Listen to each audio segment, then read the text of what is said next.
All right. Hello, everyone. Welcome back to the channel. This is Tyler King, the college sports reporter for the Denver Gazette. It's been a minute for a Buffs football video here on the channel, but that's what we got today ahead of tomorrow's game at Utah in Salt Lake City. Unfortunately, I won't be out there for that game. We decided for me not to travel to that game as a company. It's been my first game, or only my second game, that I will not be at in person since Coach Prime was hired. A little bit disappointed, but I understand with the late kickoff. There's just not a ton we can get out of it as terms of a news outlet, in terms of getting stuff in the paper the next day. I'm not a big fan of these 8:15 kickoffs for a variety of reasons, and this is certainly one of them. But going to preview that game on today's show, recording this on Friday afternoon. Hopefully it'll be in your feeds Friday evening, Saturday morning. Got all day to listen to the preview episode. Got my good buddy Steve Bartle from KSL coming on in a couple minutes to preview this game against the Utes. A fun game, I think, should be. Even though the Buffs are heading into it as about 2 touchdown underdogs, there's some uncertainty with the Utah quarterback situation with Devin Dampier. I'm not sure if he's going to be able to go or not. Regardless, I think it should be a close game that the Buffs should be able to stick around in, and we'll see if the carryover from the Iowa State game has any effect after the bye week as well. But this is my first video since before the Iowa State game. Unfortunately, did not have time to get a recap video from Iowa State. I went right from Boulder back down to Denver. For full disclosure, I was covering Denver hockey season opener for them. So part of everything I do here for the Denver Gazette is my college hockey stuff as well. I wanted to be down there for that season opener at Magnus Arena, which was a ton of fun. And then obviously there's CSU stuff going on as well, and was on vacation last week, so just never really got around to recapping that Iowa State game, so apologies for that. But just going to give some of my thoughts on that now after the Buffs had a bye week, chance to get healthier. Guys like Drelon Miller, Arden Walker, who missed that last game, Carter Stoutmeyer, all look to be on track to return tomorrow, which is good for the Buffs on both sides of the ball. Looks like they're going to get DeKalen Taylor back as well after he's missed a couple games at running back. Simeon Price still listed as out, but that Buffs injury report certainly is improving as we go after the bye week, which was certainly, there's been a talking point that we've mentioned on the channel multiple times the last couple of weeks previewing some of these games. But obviously with regarding the Iowa State game, it has to start, the conversation around that game has to start and end with Caden Salter and the offensive improvement in the second half, because that has been such an issue for this squad in Big 12 play in particular. We've talked about 3 of the 4 losses for this team this season have come in games where they led by 10 or more points, including the losses to BYU at home and at TCU in Big 12 play, where they led by 14 points in the first half of both those games and wound up losing. The TCU game, obviously, they wound up losing by 2 touchdowns despite leading by 2 touchdowns late in the first half, I should say. So it was really encouraging to see this team get over the hump, put together some really, really good drives right out of halftime. Caden Salter was decisive as he was all game, but running the ball when he needed to, chucking it downfield, letting his guys make plays. Omarion Miller, Joseph Williams had big performances in that win, and the defense came up with some crucial stops. It was a classic bend don't break kind of performance. Abu Sama, the Iowa State running back, had close to 200 yards. Felt like he was going to break off a 20-yard run every time he got the ball, but the Buffs were able to get enough crucial stops in the game. That 4th down, obviously, in the 4th quarter was maybe the biggest play of the game, where Iowa State goes for it inside their own 20-yard line on 4th and short, and the Buffs come up with a key stop. Amari McNeil makes a nice tackle at the point of attack, and the Buffs are able to capitalize and go on to win the game. Especially with that, and obviously offensively, they had the big play at the end of the game, 3rd down and 17. You're thinking maybe they'll just hand it off, force Iowa State to call that last timeout, and make them and punt it away and force them to go the length of the field to either tie it, to force overtime, or win the game.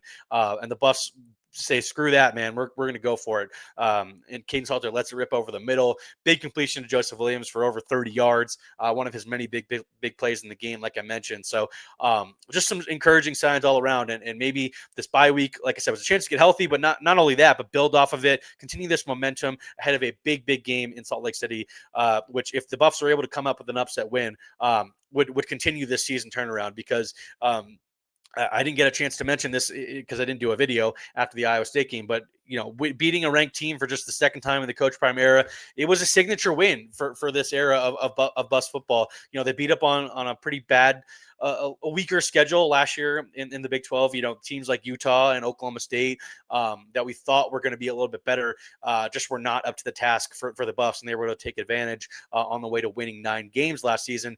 But this year was always going to be, a little bit tougher with BYU and TCU on the schedule, Iowa State, now Utah. It gets a little bit easier in November, but if the Buffs are able to continue this turnaround and beat Utah this week, which I'll get to my prediction at the end of the video with Steve, I think it'll do wonders for this team as they continue to try to turn things around because, despite being 3-4, they easily could be 4-3 or 5-2 even at this point of the season with some of the not bad luck, just kind of inability to finish and close games in the second half. So without further ado, we'll put aside Iowa State because that was 2 weeks ago at this point, and we'll get into previewing this week's game with Steve Bartle from KSL. All right. Hello, everyone. Welcome back to the channel. We are here previewing Colorado and Utah this weekend, this Saturday night. It's another one of those late kickoffs, 8:15 p.m. on ESPN. And we've got a great guest here to preview this game between the Buffs and the Utes, Steve Bartle from KSL. Steve, how you doing? I'm good, Tyler, man. I appreciate you having me on. Definitely looking forward to this game Saturday night. Yeah, it should be a good one. I mean, even though Utah is a 13.5-point favorite, I think we're in for a pretty tight game. These two teams have not played a lot of close games in the last couple of years. Usually, it's Utah on the right side of a blowout, but last year it was the Buffs taking advantage of a banged up Utah team, and Colorado had a solid team that won 9 games. But both these teams look very different. Obviously, Utah made some wholesale changes, especially on the offensive side of the ball. Bringing in coordinator Jason Beck. You got Devin Dampier, the quarterback, coming in.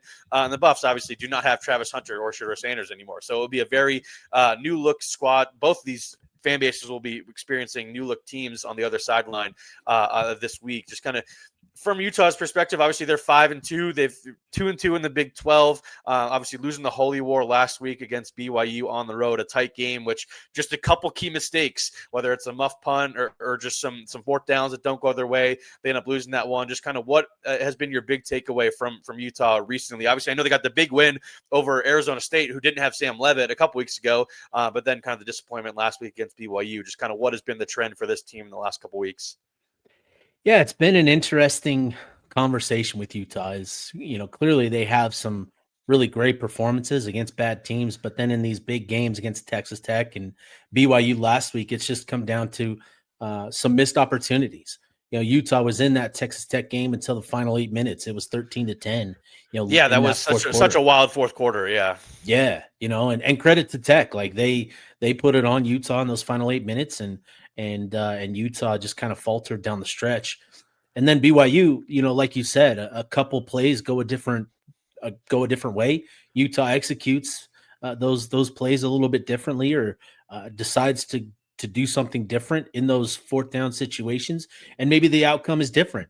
But it just speaks to kind of how close Utah is to being undefeated, right? It still boils down to a handful of plays, a couple of minutes, and yet it just feels like Utah's giving away these opportunities far more often than they ever were, in the previous 5, 6, 7, 8 years under Kyle Whittingham. So it's kind of an interesting conversation around Utah football right now. Is Utah just kind of giving away those opportunities at wins that they used to be so good at, scrapping out those kind of victories. Yeah, it's kind of been the similar conversation here in Boulder this season with the Buffs not being able to close out wins. I mean, they did so in their last game against Iowa State before the bye week. Easily their best second half performance of the season. But, the TCU game, they also blew a 14-point lead against BYU a couple weeks ago, like at the end of September. That's kind of been their theme, is like they haven't felt like they've been getting clobbered by anybody outside of the Houston game. They've just been squandering games late, even dating back to the season opener against Georgia Tech when they had a 10-0 lead in the first quarter and only got 10 points off 3 turnovers, and they ultimately end up losing that game to a team that's now number 7 in the country. These are kind of the fine margins in college football these days. So it's going to be interesting to see if we get another close game this Saturday, which I feel like we could, which team ends up coming out on top. But before diving into what this Utes team has looked like on both sides of the ball, I think the injuries is going to be a big thing. Recording this on Friday, so we've had 2 injury reports so far, and some positive news for the Buffs actually. With looks like running back to Kalen Taylor is going to be back. The Buffs had like a dozen or so guys listed out on the Wednesday update, and then the Thursday update, they've only got 4 guys listed out, and a bunch of guys are probable. So Buffs are getting healthy, and but for the Utah, obviously Lander Barton's going to be out for the first half of this game, and then Devin Dampier remains questionable, with a couple guys doubtful for the game as well.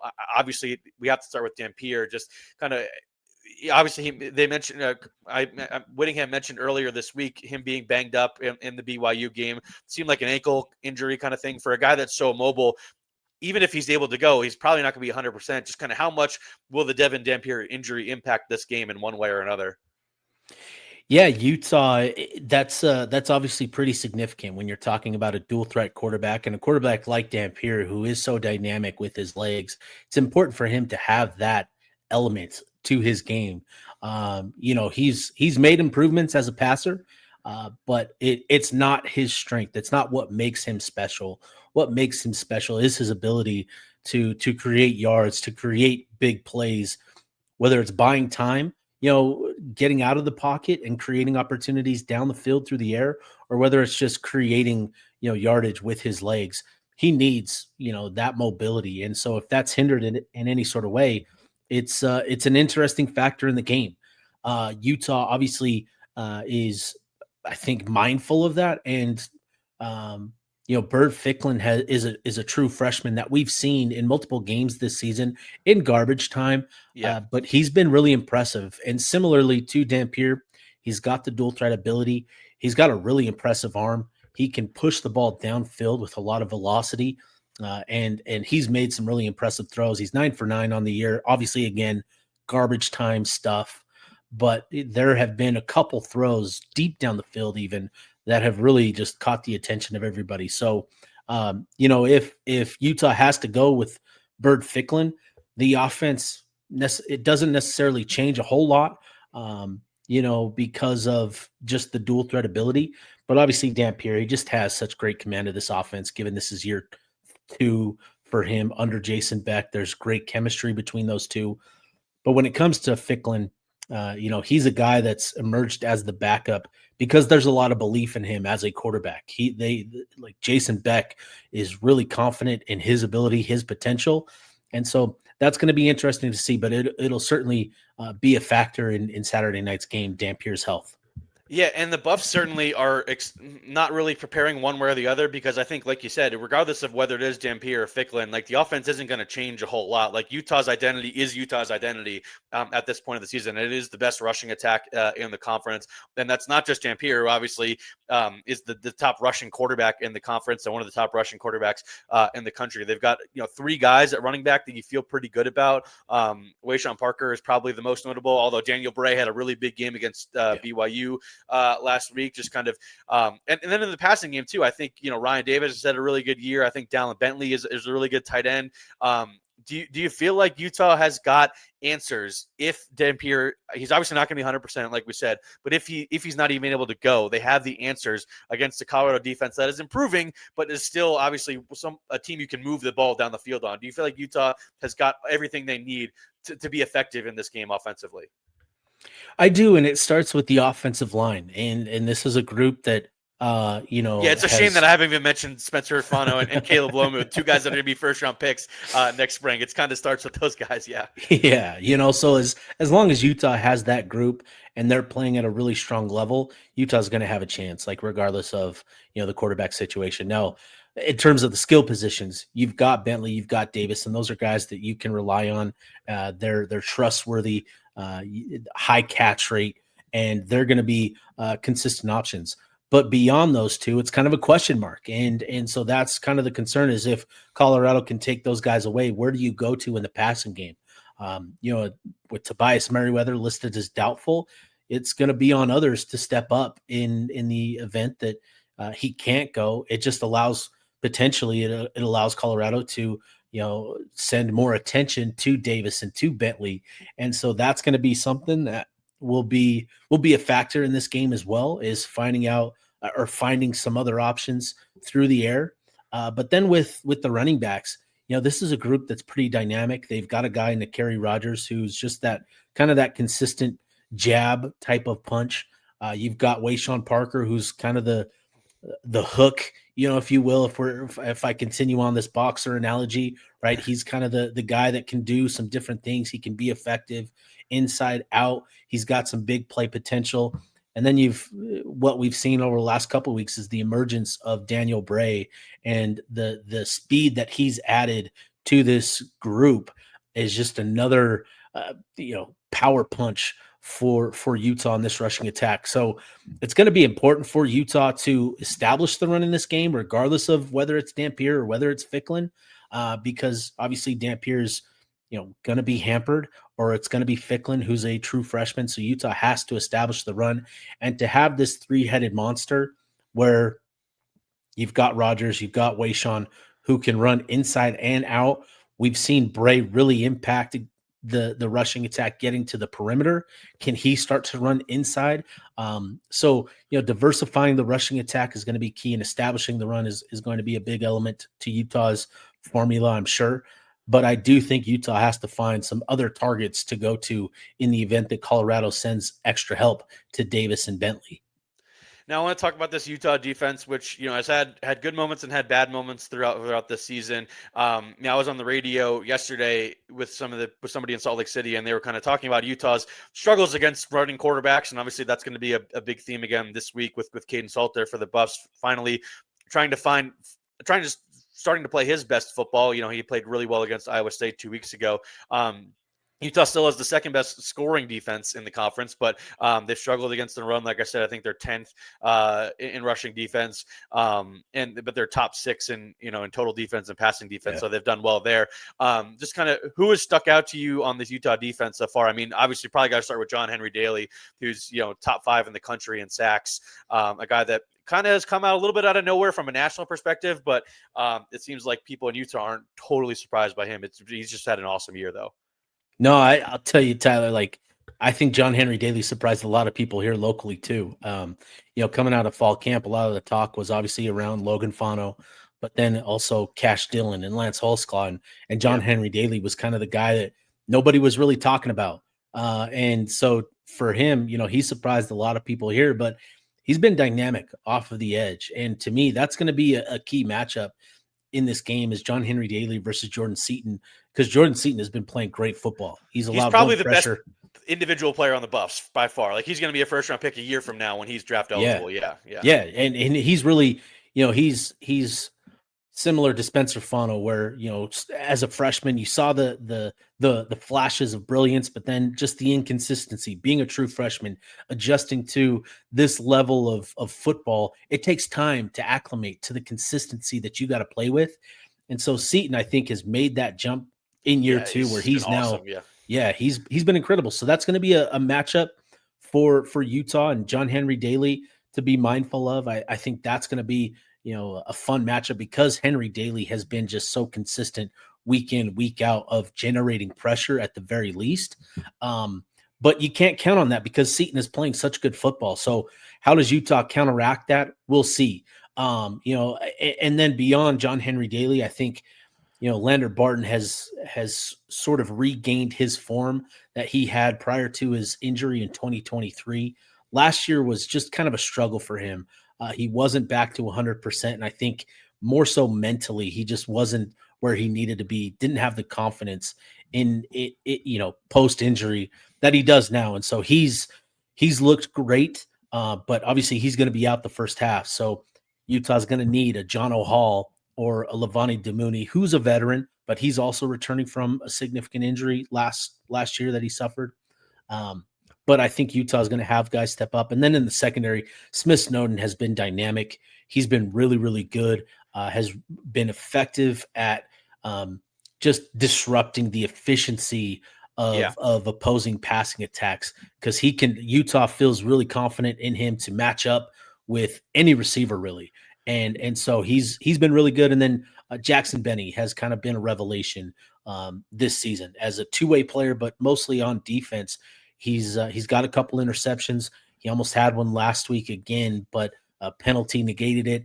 And so that's going to be a key is, getting, him more comfortable at that safety spot and just playing cleaner ball is going to be the key for Utah on the defense side of the ball. Yeah, I'm really intrigued by Smith Snowden against some of these Buffs wide receivers because even though Utah fans might not know it because they remember the guys from last year that kind of tore them up in the secondary, whether it was Travis Hunter or Jimmy Horn Jr. I think LaJohntay Wester had a punt return for a touchdown in that game, if I'm not mistaken. So they saw those talented receivers that are now in the NFL, last year. But this year, they've still got a bunch of guys that I think could play on Sundays at some point and some younger guys. Omarion Miller's had a really strong season at wide receiver. He's coming on the last couple games. Joseph Williams is a transfer sophomore who's come on strong really late. Like, I think regardless of who Snowden is going up against, and it'll probably be a combination of those two guys because they're pretty clearly the two top targets for the Buffs right now. It'll be an interesting matchup.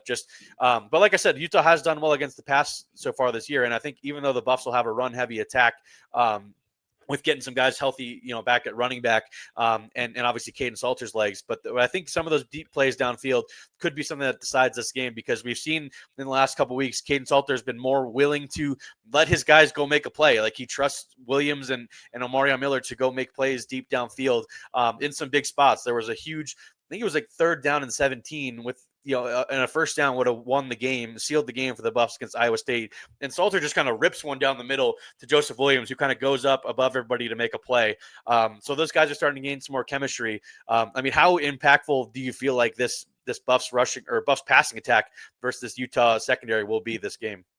Yeah, it's a big key to this game. It's a big factor, because Colorado has so much talent in that wide receiver room that it's going to put stress on Utah's secondary. I think you can feel good about Smith Snowden. I think even Scooby Davis on the outside has been playing really good football the last couple of weeks, but it's going to be on all three of these guys to play good football. And then, even then probably play their best football against this Colorado passing attack. And, Utah, they love to play man coverage. They play it over 60% of the time. And when you look at some of the numbers for Caden Salter, his QB rating isn't the most ideal stat, but against zone coverage, he's got a 110 rating, which is pretty good. And then against man coverage, that drops all the way down to a 74.2 QB rating.